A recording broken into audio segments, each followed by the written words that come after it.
ইংল্যান্ডের প্লেয়ারদের উচিত শিক্ষা দিয়ে দিল ভারত। মানে প্রথম টেস্ট ম্যাচটা জেতার পরে ইংল্যান্ডের প্লেয়াররা খুব একটা হালকাভাবে নিয়েছিল ভারতীয় প্লেয়ারদের। তবে দ্বিতীয় টেস্ট ম্যাচে শুরুতেই অবস্থা খারাপ করে দিল ইংল্যান্ডের প্লেয়ারদের, এবং 106 রানে, অবশেষে 106 রানে ভারত এই ম্যাচটা জিতে নিল ইংল্যান্ডের বিরুদ্ধে। তবে ইংল্যান্ডের প্লেয়ার কথা বলা চলে, ইংল্যান্ডের প্লেয়ার কিন্তু যথেষ্ট চেষ্টা করেছিল যে ভারতকে হারিয়ে দিবে, তবে সে হারাতে পারলো না। কারণটা যে ভারতীয় প্লেয়াররা বুঝে গেছিল যে ভারতের মাটিতে এসে ভারতকে হারানোর চেষ্টা করছে এবং ভারতকে সিরিজ হারানোর জেতার চেষ্টা করছে। তবে সে পরিকল্পনা সঠিক করতে দেয়নি এবং 1-1 হয়ে গেল।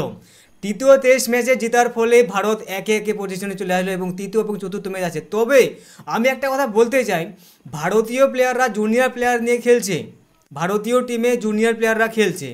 তবে এখানে যদি খেলতো বিরাট কোহলি, KL রাহুল, সূর্যকুমার যাদব, তারপর মোহাম্মদ শামি, এরকম প্লেয়ার যদি খেলতো, তাহলে ভারতীয় টিমে কতটা স্ট্রং হয়ে যেত, তখন কি অবস্থা হতো এদের ইংল্যান্ডের প্লেয়ারদের।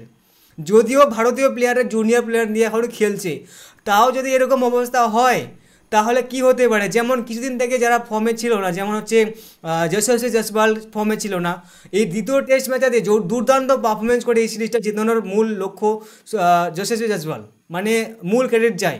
তারপরে এখানে যাচ্ছে এখানে শুভমন গিলে এখানে দ্বিতীয় ইনিংসে মানে সেই রান করলো, সেই 106 রান করলো।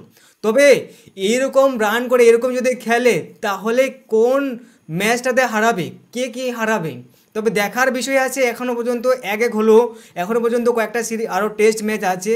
তো টেস্ট ম্যাচ জেতার পরে বোঝা যাবে যে ভারতীয় প্লেয়াররা কতটা ভালো খেলছে এবং ইংল্যান্ডের প্লেয়াররা ভালো খেলছে কতটা।